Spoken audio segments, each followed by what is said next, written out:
Welcome to all students in my YouTube channel chemistry पाठशाला। Chemistry पाठशाला भाई Saurabh sir. आज हम क्लास 9 के फर्स्ट लेसन की बात करेंगे जिसका नाम है matter in our surrounding, lecture number 2।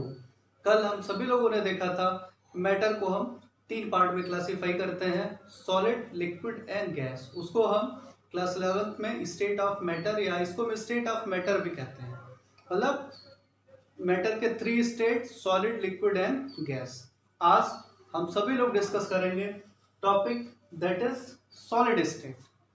Solid, it has a fixed mass, fixed volume and fixed shape. Again solid has a fixed mass, fixed volume and fixed shape. दूसरी property की अगर हम बात करें तो इसकी डेंसिटी काफी हाई होती है। अगेन इसकी डेंसिटी काफी हाई होती है, मतलब ये भारी होता है। दूसरा, इसका मेल्टिंग पॉइंट और बॉइलिंग पॉइंट भी हाई होता है, ज्यादा होता है। अब ये तो बात हुई सॉलिड की। अब हम नेक्स्ट बात करते हैं टाइप ऑफ सॉलिड की, कि कितने प्रकार के सॉलिड होते हैं। उसके बारे में हम डिस्कस करें तो बेसिकली हमें आज 2 ही टाइप ऑफ सॉलिड पढ़ना है। पहला एमॉर्फस, दूसरा क्रिस्टलाइन। क्या? Amorphous and crystalline. एमॉर्फस, जैसा हमें वर्ड मार्फ, बायो में आपने पढ़ा होगा मार्फोलॉजी, और ऐसे बहुत सारे टर्म आते हैं जहां मार्फ आता है।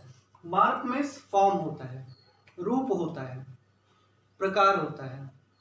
और एमॉर्फ में जिसका कोई प्रकार ना हो, मीन्स ऐसे चीजें जिसका कोई फिक्स प्रकार, आकार, स्वरूप ना हो। जैसे किसी ग्लास को अगर हम हाथ में पकड़ते हैं, ग्लास को पटक देते हैं तो वो विभिन्न भागों में टूट जाता है। प्लास्टिक को हम तोड़ते हैं तो वो कोई फिक्स शेप में नहीं टूटता है। रबर हमारे हाथ में, इलास्टिक रबर जो हमारे घरों में यूज करते हैं, वो भी उसका कोई फिक्स रूप नहीं होता। जो ही उसको स्ट्रेच करते हैं तो ही वो डिफरेंट एक फिक्स पैटर्न में नहीं टूटता है वो। इसलिए मतलब amorphous solid means it does not have a fixed form, it does not have a fixed shape, whatever shape want to give that we can give to the amorphous solid। दूसरा आपका आता है क्रिस्टलाइन सॉलिड। क्रिस्टलाइन सॉलिड नाम से ही clear है कि ये crystal के फॉर्म में पाया जाता है, मीन्स एक फिक्स पैटर्न, एक फिक्स अरेंजमेंट होता है। अब उसके बाद हम बात करें प्रॉपर्टीज की, किसकी? एमॉर्फस और क्रिस्टलाइन सॉलिड की। अगर प्रॉपर्टीज की बात करें तो सबसे पहली प्रॉपर्टी है अरेंजमेंट, मतलब किस तरीके से इसको हम अरेंज कर सकते हैं। अरेंजमेंट की बात आती है तो एमॉर्फस सॉलिड रैंडमली अरेंज्ड होता है, मतलब कोई रेगुलर अरेंजमेंट नहीं होता है। उस रैंडमली अरेंज चीजों को हम अरेंज करके एक अरेंजमेंट बनाते हैं। दूसरा, क्रिस्टलाइन सॉलिड, किसी मेटल को हम ले लें तो उसके एटम्स रेगुलरली अरेंज होते हैं। किसी सॉल्ट का एग्जांपल हम ले लें तो वो सभी रेगुलरली अरेंज्ड होते हैं। दूसरा, ऑर्डर। जैसा हमें पता है कि अगर हम ग्लास को पटक दें तो वो कई पार्ट में टूटता हुआ चला जाता है और कोई एक फिक्स रूप नहीं लेता है। मतलब उनका जो रेंज होता है वो शॉर्ट रेंज ऑर्डर होता है, मतलब वो पाउडर के फॉर्म में भी ब्रेक हो सकता है। दूसरा, लॉन्ग रेंज ऑर्डर। वहीं अगर हम किसी मेटल के ग्लास को फेंकते हैं तो उतना आसानी से टूटता नहीं है। इसका मतलब उसके जो पार्टिकल है एक फिक्स्ड टाइप में अरेंज्ड है।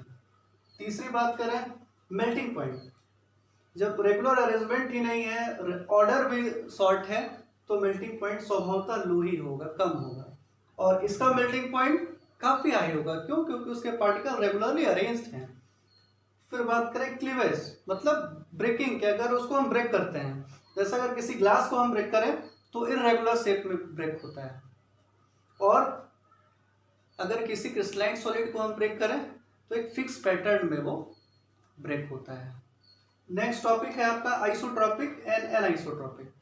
आइसोट्रॉपिक मतलब कि उसकी जो फिजिकल प्रॉपर्टी है, जैसा रिफ्रैक्टिव इंडेक्स की बात करें और जो आपकी प्रॉपर्टीज हैं, उसकी डाइलेक्ट्रिक कांस्टेंट और चीजों की अगर हम बात करें तो उसकी जो प्रॉपर्टी है वो हर डायरेक्शन में सेम।